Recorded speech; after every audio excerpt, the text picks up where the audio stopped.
Can you tell me how fast the devil runs away? உங்களுக்கு தெரியுமா எவ்வளவு வேகமாய் பிசாசு ஓடுகிறான் என்று? What is the speed?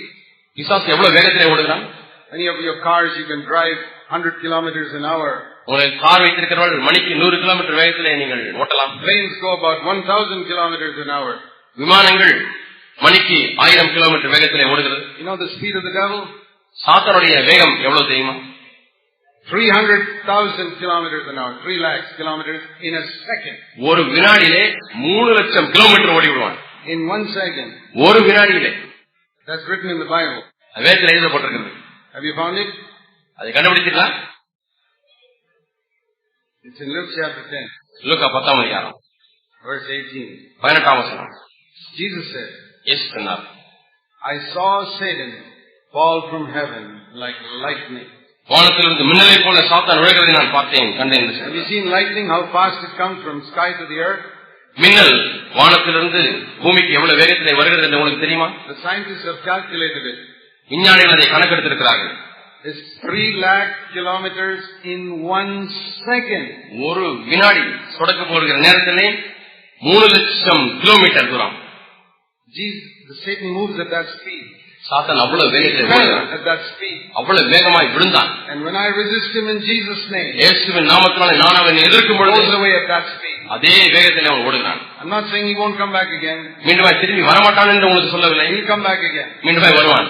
Resist him again. மீண்டுமாய் எதிர்த்து நில்லுங்கள். And resist him again. மீண்டுமாய் எதிர்த்து நில்லுங்கள். And once he knows that you know he was defeated, அவன் தோற்கடிக்கப்பட்டான் என்பதை நீங்கள் அறிந்து விட்டீர்கள் என்று அவனுக்கு தெரிந்தால் he won't trouble you so much anymore. இனிமேல் உங்களை தொந்தரவு செய்ய மாட்டான். He keeps on troubling you because he thinks that you don't know that he is defeated. தான் தோற்கடிக்கப்பட்டது உங்களுக்கு தெரியாது என்பதை அவன் அப்படி நினைத்துக் கொண்டு அவன் உங்களிடத்தில் வந்து பயமுறுத்துகிறான். Even though he is listening to what you are hearing now, இப்பொழுது என்ன நீங்க கேட்டுக்கொண்டிருக்கிறீர்கள் என்பது சாத்தான் கேட்டுக்கொண்டுதான் இருக்கிறான்.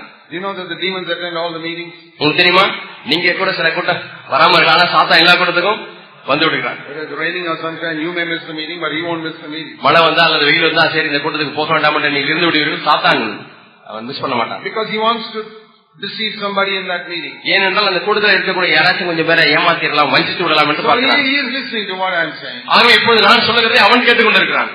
And he will try to tell you, first of all he try to make you forget it. முதலாவது என்ன செய்வான் என்று சொன்னால், நீங்க இங்க கேட்கக்கூடிய செய்தியை மறக்க வைத்து விடுவான். Next week you'll forget it. அடுத்த வாரமே நீங்கள் மறந்து விடுவீர்கள். Don't let him make you forget it. அவன் உங்களை மறக்க அனுமதிக்க வேண்டாம். What is that? அது என்ன? The truth that Jesus defeated Satan on the cross 2000 years ago. 2000 ஆண்டுகள் முன்பாக இயேசு கல்வாரி சிலுவையிலே சாத்தானை தோற்கடித்தார் என்ற சத்தியத்தை நீங்கள் மறந்து விட வேண்டாம். It's important that you know that, not from my lips. இது என்னுடைய உதடுகளிலிருந்து நீங்கள் அறிந்து கொள்ள வேண்டும் என்று நான் விரும்பவில்லை. You must see it in the word of God, then it will remain with you forever. என்னுடைய வார்த்தையை நீங்கள் அதை பார்த்து விட்டீர்கள் என்று சொன்னால் என்னென்றைக்கும் உங்களுடைய மனதில் நிலைத்திருக்கும். First of all, Hebrews chapter 2 and verse 14. முதலாவதாக எபிரேயர் 2ஆம் அதிகாரம் 14ஆம் வசனம். It's good to know everything in God's word. தேவனுடைய வார்த்தையிலிருந்து ஒவ்வொன்றையும் அறிந்து கொள்வது நல்லது. Hebrews 2:14. எபிரேயர் 2:14. It says here in the last part that Jesus made the devil powerless. நம்முடைய இயேசு பிசாசை வல்லமையற்றவனாய் மாற்றி விட்டார். He took our flesh and blood. அவர் நம்மை போல மாம்சத்தையும் ரத்தத்தையும் உடையவரானார். And died. மரித்தார். That's what it says in the first part of the verse. அதான் முதல் பகுதி, வசனத்தின் முதல் பகுதி. Now we know he died for our sins. நம்முடைய பாவங்களுக்காக அவர் மரித்தார் என்று நாம் அறிந்திருக்கிறோம். That's written elsewhere. அது வேறு இடத்தில் But எழுதப்பட்டிருக்கிறது. here it says he died to make the devil powerless. ஆனால் இங்கே என்ன போடப்பட்டிருக்கிறது என்று சொன்னால், பிசாசை வல்லமையற்றவனாய் மாற்றும்படியாக, அவனுடைய அதிகாரத்தை புரிந்து கொள்ளும்படியாக அவர் மரித்தார். The devil is not killed. பிசாசு கொல்லப்படவில்லை, He is alive. அவன் உயிரோடு இருக்கிறான். But he is powerless. ஆனால் வல்லமையற்று இருக்கிறான், சக்தியற்று He இருக்கிறான். is like a terrorist whose weapons have all been taken away from him. ஒரு தீவிரவாதியை போல இருக்கிறான். ஆனால் அந்த தீவிரவாதியின் இடத்துல இருக்கக்கூடிய துப்பாக்கி, வெடிகுண்டு எல்லாம் எடுத்துக்கொள்ளப்பட்டு No bombs, no guns, nothing. இப்பொழுது அந்த தீவிரவாதியின் இடத்திலே குண்டு வெடிகுண்டும் இல்லை, துப்பாக்கியும் இல்லை. You're not afraid of a terrorist who doesn't have any weapons. இந்த ஆயுதங்களே இல்லாத ஒரு தீவிரவாதியை பார்த்து நீங்கள் பயப்பட தேவையில்லை. Not only his weapons are taken away, அவருடைய ஆயுதங்கள் எல்லாம் எடுத்துக்கொள்ளப்பட்டது மட்டுமல்ல, his physical strength is also gone. சரீரத்தில் இருக்கக்கூடிய பலமும் கூட உறிந்து கொள்ளப்பட்டு விட்டது. Supposing a terrorist, his weapons are gone. ஒரு தீவிரவாதியுடைய ஆயுதங்கள் எல்லாம் போய்விட்டது. His physical strength is also gone. அவனுடைய சரீர பலனும் போய்விட்டது. Even a child can go and push him down. ஒரு குழந்தை போய் இப்படி தொட்டு தன்னாலே விழுந்துருவான். A child can resist the devil in Jesus' name. இயேசு நாமத்தினாலே பிள்ளைகளே நீங்கள் இயேசு நாமத்திலே பிசாசை எதிர்க்கலாம். He is powerless. அவன் வல்லமையற்றவன். He is not dead, but he is powerless. அவன் மரித்து போகவில்லை, ஆனால் அவன் வல்லமையற்றிருக்கிறான். It's like a snake who has been hit so hard that he is unconscious but not dead. ஒரு பாம்பு தலையை நன்றாக அடித்தாயிற்று, அது இன்னுமாய் மரிக்கவில்லை, ஆனால் உணர்வற்று இருக்கிறது போல permanently unconscious that he'll never come to life again. மீண்டுமாய் ஜீவனுக்குள்ளாக வரக்கூடாத அளவுக்கு அது நிரந்தரமாக வல்லமையற்று போய்விட்டது, கோமா நிலையில் இருக்கிறது. As far as a believer is concerned, ஒரு விசுவாசியை பொறுத்தவரை, but if you are not a believer, நீங்கள் விசுவாசியா இல்லை என்றால் then the benefit of what Jesus did doesn't apply to you. இயேசு கிறிஸ்து அவர் பெற்ற அந்த ஆதாயம் உங்களுக்கு பொருந்தாது. And the devil is a very powerful living snake, he can trouble you like anything. நீங்கள் விசுவாசம் இல்லை என்று சொன்னால் பிசாசு அது உயிருள்ள பாம்பாக இருந்து உங்களை தொந்தரவுபடுத்திக் கொண்டே. This is only for believers. நான் சொல்லுகிற காரியங்கள் விசுவாசிகளுக்கு தான். If you've given your life to Christ, உங்களுடைய வாழ்க்கையை இயேசு கிறிஸ்துவுக்கு ஒப்புக் கொடுத்தீர்களானால், then the benefit of his dying for your sins is yours. அவர் மரித்த அந்த மரித்ததனுடைய பலன், உங்கள் பாவத்துக்கு மரித்ததனுடைய பலன் உங்களுடையதாக மாறுகிறது. It's not for the unbeliever. அவிசுவாசிக்கு இல்லை, because he doesn't accept it. ஏன்னா அவிசுவாசி அதை ஏற்றுக்கொள்வதில்லை. In the same way, அதே போல the benefit of his defeating Satan on the cross is for you. இயேசு கிறிஸ்து பிசாசை கல்வாரி சிலுவையிலே தோற்கடித்தாரே, அதனுடைய பலன் உங்களுக்கு தான். That also is not for the unbeliever. அதுவும் அவிசுவாசிகளுக்கு அல்ல, because they won't accept it.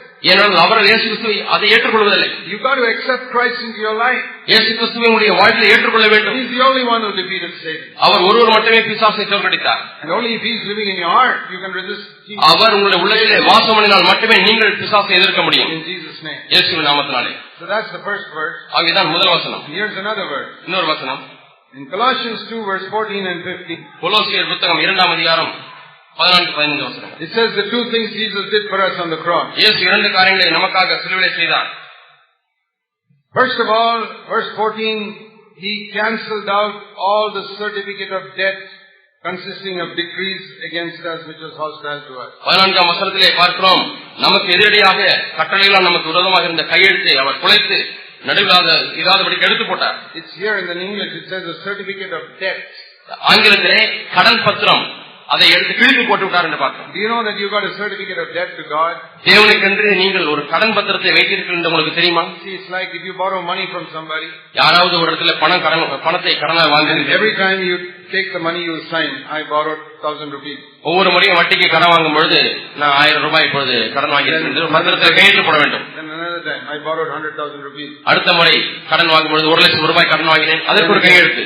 Again so many thick bunch of certificates of what money you owe to somebody. எப்படி நீங்கள் கடன் வாங்கி இப்பொழுது இவ்வளவு கடன் பத்திரம் உங்களுக்கு வந்துவிட்டது, அந்த அவ்வளவு கடன் நீங்கள் செலுத்தியாக வேண்டும். That your creditor has got all that money. உங்களுக்கு பணம் கொடுத்தவர் அவ்வளவு பணத்தை அவர் திரும்ப பெற்றுக்கொள்ள வேண்டும். And every time you see him, he's got this bunch of papers. ஒவ்வொரு முறையும் நீங்கள் அவரை பார்க்கும்போது உங்களுடைய கடன் பத்திரம் எல்லாம் அவரிடத்தில் இருக்கிறது. If you see him on the road there, you will turn and go the other way. ரோட்ல போய்கொண்டே இருக்கிறீர்கள், உங்களுக்கு கடன் கொடுத்து அப்படி வருகிறார், நீங்கள் எப்படி திரும்பி போய்விடுவீங்க. He knocks at the door, you won't open the door. அவர் வந்து கதவை தட்டினால் நீங்கள் அப்படியே திறக்காமல் இருக்கிறீர்கள். என்ன உங்களுக்கு பயம்? You owe him so much money. இவ்வளவு பணத்தை நான் கொடுக்க வேண்டுமே. But some big crorepati comes and pays that debt completely. ஒரு கோடீஸ்வரர் வருகிறார், உங்களுடைய கடன் எல்லாம் அவர் செலுத்தி விடுகிறார். And he brings the certificates of debt before you and tears it up and says that's the end. அந்த கடன் எல்லாம் அவரிடத்திலே கொடுத்து விட்டு அதற்கு மாறாக நீங்கள் கையெழுத்து போட்டு கொடுத்த கடன் பத்திரத்தை எல்லாம் வாங்கி வந்து உங்களுக்கு முன்பாக கிழித்து போடுகிறார். Tomorrow you see that man coming down the road. நாளைக்கு அந்த உங்களுக்கு கடன் கொடுத்த அந்த ரோட்ல வருகிறார், அவரை பார்க்கிறீர்கள். Now you can go and shake his hand. Hello, how are you? இப்ப நீங்கள் அவரை பார்த்து எப்படி இருக்கீங்க, நல்லா இருக்கீங்களா என்று கை கொடுக்கலாம். Why? ஏன்? Because your debt is paid. உங்களுடைய கடன் செலுத்தப்பட்டாயிற்று. You know, we had a debt to the law of God, not to the devil, to the law of God. உங்களுக்கு தெரியுமா, நமக்கு தேவனுடைய பிரமாணத்திற்கென்று ஒரு கடன் இருக்கிறது. பிசாசுவிலே கடன் கிடையாது, தேவனுடைய பிரமாணத்திற்கென்று. Jesus didn't pay the debt to the devil, he paid it to the law of God. இயேசு கடனை பிசாசுக்கு செலுத்தவில்லை, அவர் தேவனுடைய பிரமாணத்துக்கு, தேவனுடைய நீதிக்கு செலுத்தினார். Some people who haven't read the Bible properly sometimes teach that Jesus paid our debt to the devil. வேதத்தை ஒழுங்காக வாசிக்காதவர்கள் என்ன சொல்கிறார் என்றால், இயேசு கல்வாரி சிலுவையிலே மரித்து பிசாசுக்கு நம்முடைய கடனை செலுத்தி விட்டார் என்று சொல்கிறார். இல்லவே இல்லை. The law of God said you owe God so much for all your sins. உன்னுடைய எல்லா பாவங்களுக்காகவும் நீ தேவனுக்கு எவ்வளவு கடன் பட்டிருக்கிறாய் என்று தேவனுடைய பிரமாணம் சொல்கிறது. Jesus died and paid that debt completely. இயேசு மரித்து அந்த கடனை முற்றிலுமாய் செலுத்தி விட்டார். Cancelled out, it says, the entire certificate of debt. அந்த கடன் பத்திரம் முழுவதையும் அவர் நீக்கி விட்டார் என்று பார்க்கிறோம். Consisting of so many laws against us. அது நமக்கு விரோதமாக எவ்வளவோ பிரமாணங்கள் எழுதப்பட்டிருக்கிறது. Took it out of the way. அவைகள் எல்லாம் எடுத்துவிட்டு nailed it to the cross. சிலுவையில் வைத்து ஆணி அடித்து விட்டார். You know that all the certificate of your debt has been paid on the cross. தெரியுமா, உங்களுடைய கடன் பத்திரம் எல்லாம் சிலுவையிலே அறையப்பட்டு விட்டது. சிலுவையிலே கட்டப்பட்டு விட்டது. Every sin is a debt to God. ஒவ்வொரு பாவமும் தேவனுக்கு நாம் படுகிற கடன். We are in debt by crores. அப்படி பார்க்கும் பொழுது நாமெல்லாம் கோடிக்கணக்கான ரூபாய் கடன் பெற்றிருக்கிறோம். I'm free now. ஆனால் இப்ப நான் விடுதலையா Paid the இருக்கிறேன். debt. அவர் கடனை செலுத்தி விட்டார். Number one. ஒன்று. Now second thing. இரண்டாவது, On the cross, சிலுவையிலே verse 15, 15ஆம் வசனம், he took away the armor from all these evil rulers and authorities who ruled my life. என்னுடைய வாழ்க்கை இதுவரை ஆண்டு கொண்டிருந்த துரைகள், அதிகாரங்கள், இவருடைய ஆயுதங்கள் எல்லாம் முடிந்து விட்டார். He doesn't say he killed them. அவர்களை கொன்று விட்டார் என்று சொல்லவில்லை. He took away the armor from them. அவர்களிடத்திலிருந்து அந்த அதிகாரங்களையும் அந்த ஆயுதங்கள் எல்லாம் முடிந்து விட்டார். The devil is the biggest terrorist in the world. இந்த உலகத்திலே மிகப்பெரிய தீவிரவாதி பிசாசு. And all the demons are terrorists, how to blow up believers. விசுவாசிகளை எப்படி வெடித்து தகர்க்க முடியும், எப்படி கீழே தள்ள முடியும் என்று அந்த மற்ற பிசாசுகள் எல்லாம் கிரியை செய்து கொண்டே இருக்கிறது. They're not foolish suicide bombers.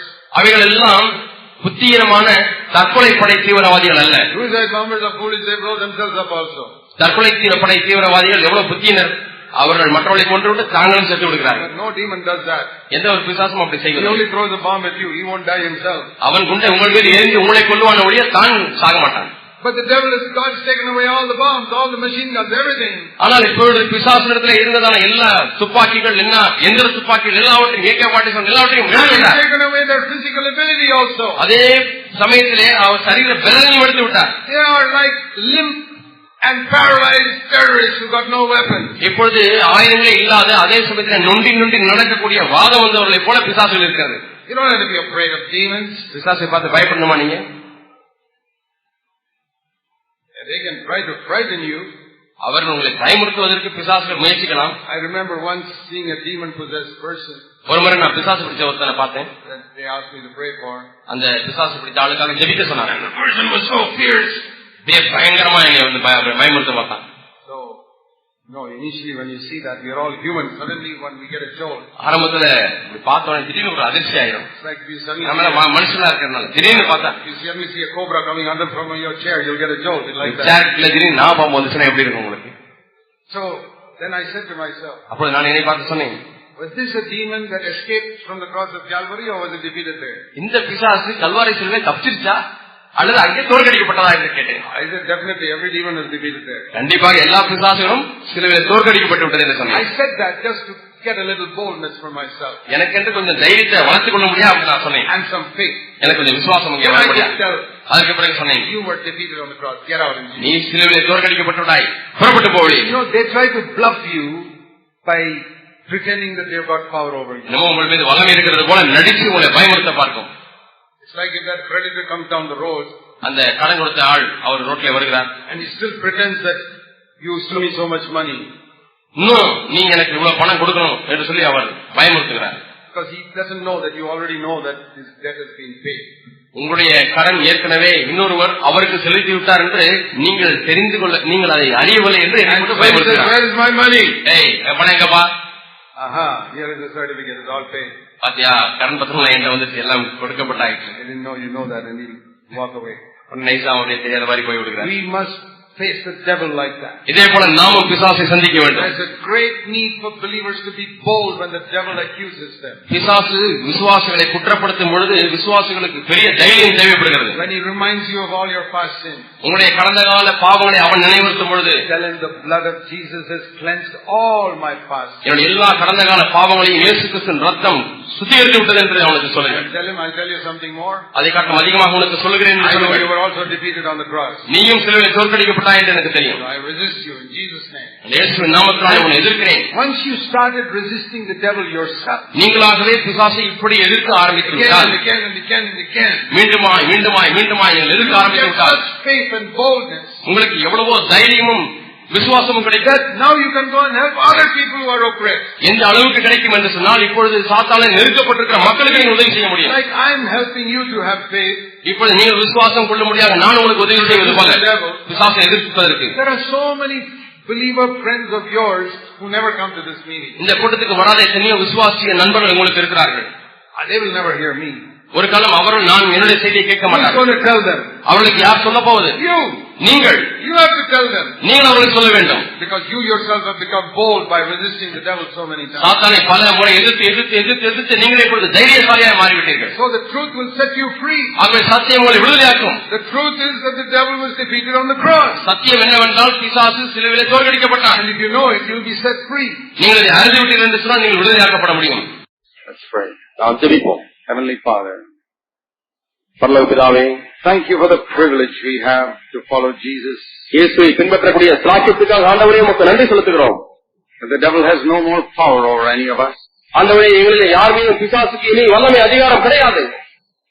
Thank you, Lord. ஆண்டவரே உமக்கு நன்றி.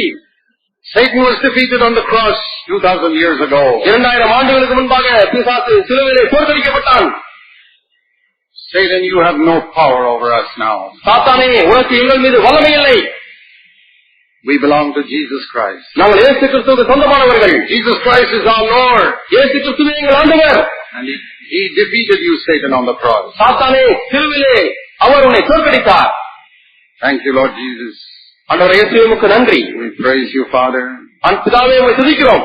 In Jesus' name. இயேசுவின் நாமத்தில் பிதாவே. Amen. ஆமென்.